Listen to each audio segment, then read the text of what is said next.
Baroness Fox and Buckley.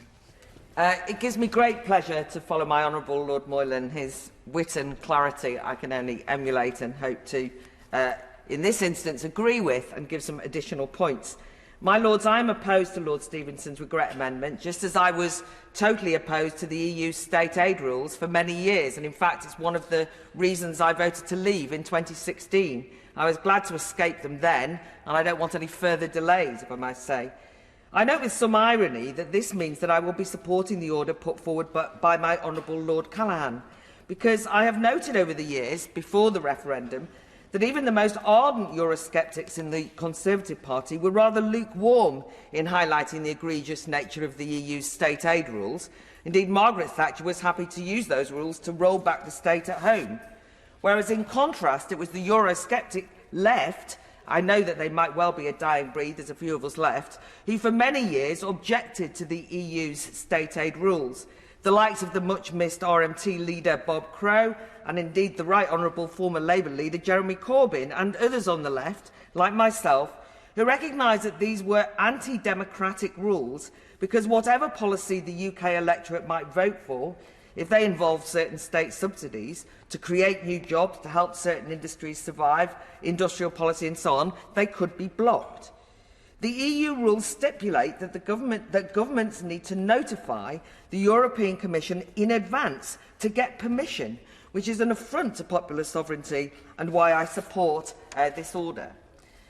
This outrageous mechanism, which allows the Commission to overrule elected finance ministers and claw back payments, is uniquely prescriptive in the world, and it goes far further than other economic blocs, such as the World Trade Organization.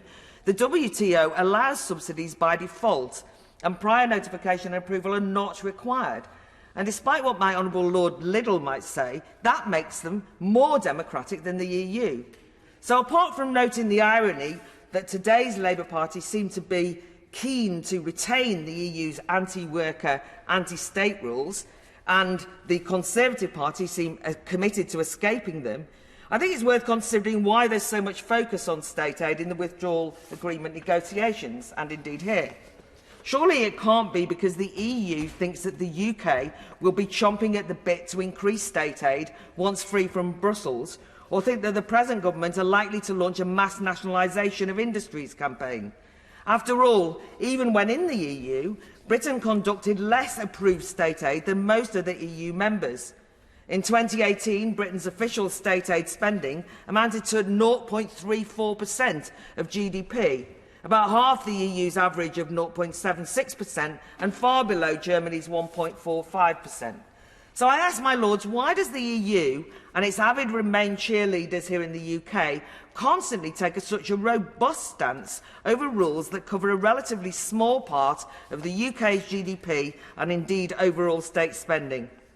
I would suggest this seems more politically than economically driven.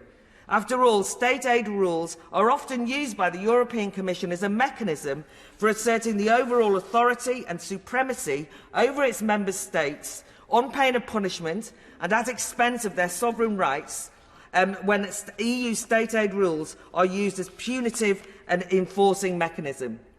So while the UK has formally left the EU, it seems that maybe they want to use the state aid to curtail the UK as a genuinely autonomous nation. And that's why I think it's quite right, by the way, that the government has sought to protect against a maximalist interpretation of Article 10 in the Northern Irish Protocol, because it could give the European Commission extensive jurisdiction over subsidies granted throughout the UK. It's why, as an aside, Clause 45 was so important to be retained in the Internal Markets Bill, but more of that another time. But more broadly, regardless of the economic impact of adhering to any version of the EU's state aid rules, the main issue is national sovereignty. If the British people want more nationalised industries or state support, it is they and not the European Commission who should have the final say. Finally, much hectoring we've heard from some of my honourable friends in this House about the importance of sticking to international rules. But interestingly, despite the rigidity of the EU's state aid rules, as a matter of international law, those same rules were effectively waived during the European lockdown-induced recession recently, just as they were during the financial crisis of a decade ago, allowing for emergency bailouts and job protection schemes, which rather calls into question the supposed inviolability of international legal rules in all instances. My Lords, is this a case of one rule for them and another rule for the rest of us? I want to get rid of state aid rules as quickly as possible.